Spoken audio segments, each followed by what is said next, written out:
आज जो हम बात करेंगे डेफिनेशन ऑफ ओबी को देखेंगे कि ओबी क्या है। ओबी कह लें या ऑर्गेनाइजेशनल बिहेवियर कह लें, उसका जो शॉर्ट फॉर्म होता है हम उसको ओबी कह देते हैं।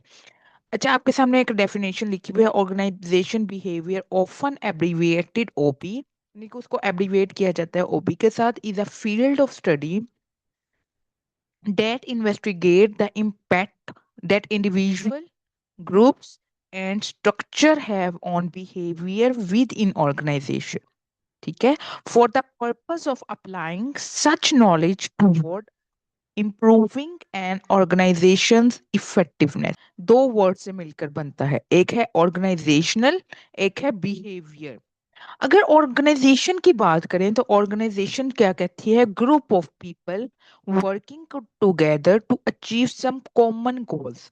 जब हम ग्रुप ऑफ पीपल की बात कर रहे हो जो कि एक ऑर्गेनाइजेशन में या इकट्ठे काम कर रहे हैं, किस पर्पस के लिए, to achieve a common goal, जिनका गोल एक है, वो उस काम को करने के लिए, उस गोल को अचीव करने के लिए एक जगह पे काम कर रहे हो, तो हम उसको ऑर्गेनाइजेशन कह देते हैं। बिहेवियर क्या है, बिहेवियर एक्सप्लिसिट और expressive part of one's attitude, जो हम अपना एक्सप्रेसिव कर देते हैं, एक्सप्रेस कर देते हैं, हमारा जो एटीट्यूड का पार्ट होता है, उसको जब हम इन एक्शन ले आते हैं तो हम उसको कहते हैं ये हमारा बिहेवियर है।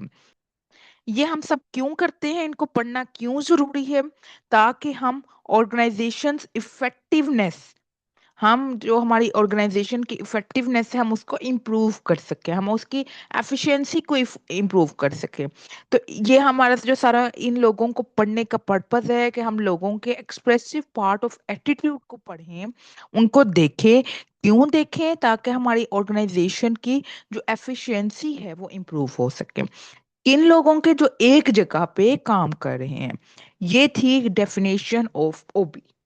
होपफुली आपको समझ आया होगा। जज़ाकल्लाह, अल्लाह हाफिज।